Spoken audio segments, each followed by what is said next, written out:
Hidden voices. എൻ്റെ ഒരു feedback പറയുകയാണെങ്കിൽ പിന്നെ കേരള ശബ്ദം അതുപോലെ തന്നെ മലയാളം പിന്നെ വരികയുണ്ടല്ലോ, അതൊക്കെയാണ് ആദ്യം ശ്രദ്ധിച്ചു തുടങ്ങിയത്. പിന്നീട് വ്യത്യസ്ത ഭാഷകളിലുള്ള പുസ്തകങ്ങൾ ഇവിടെ വായിക്കുന്നുണ്ട് എന്നറിഞ്ഞു. അങ്ങനെയാണ് ഞാൻ ഈ ഗ്രൂപ്പിലേക്ക് റിക്വസ്റ്റ് ചെയ്തതും വരാൻ ഇടയായതും. അപ്പോൾ എന്തായാലും ഇവിടെ പബ്ലിഷ് ചെയ്യുന്ന മാസികകളായാലും വീക്കിലികളായാലും പുസ്തകങ്ങളായാലും ഒക്കെ യൂസ്ഫുള്ളാണ്. വിവിധ ഭാഷകളിലുള്ള പുസ്തകങ്ങൾ പരിചയപ്പെടാനും അത് വായിച്ച് കേൾക്കാനുമുള്ള അവസരം ഇവിടെ നിന്ന് കിട്ടുന്നുണ്ട് എന്നുള്ളതാണ്.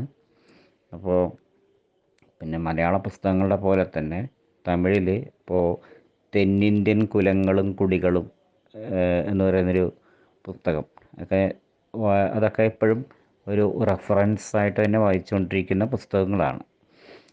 അതുപോലെ വേറെ നോവലുകൾ എല്ലാം തമിഴിൽ ഉണ്ട്. അപ്പോൾ ഇംഗ്ലീഷ്, ഹിന്ദി, തമിഴ്, പിന്നെ മലയാളം, അങ്ങനെ തുടങ്ങി മറ്റ് പല ഭാഷകളും പിന്നെ ഇവിടെ വായിക്കുന്നുണ്ട് എന്നുള്ളത് തന്നെയാണ് ഇതിൻ്റെ ഒരു പ്രത്യേകതയായിട്ട് ശ്രദ്ധിച്ചിട്ടുള്ളത്.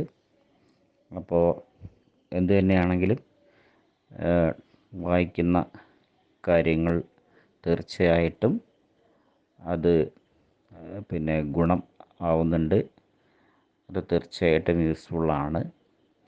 ഇനിയും നല്ല രീതിയിൽ മുന്നോട്ട് പോകാൻ ഈ ടീമിന് സാധിക്കട്ടെ.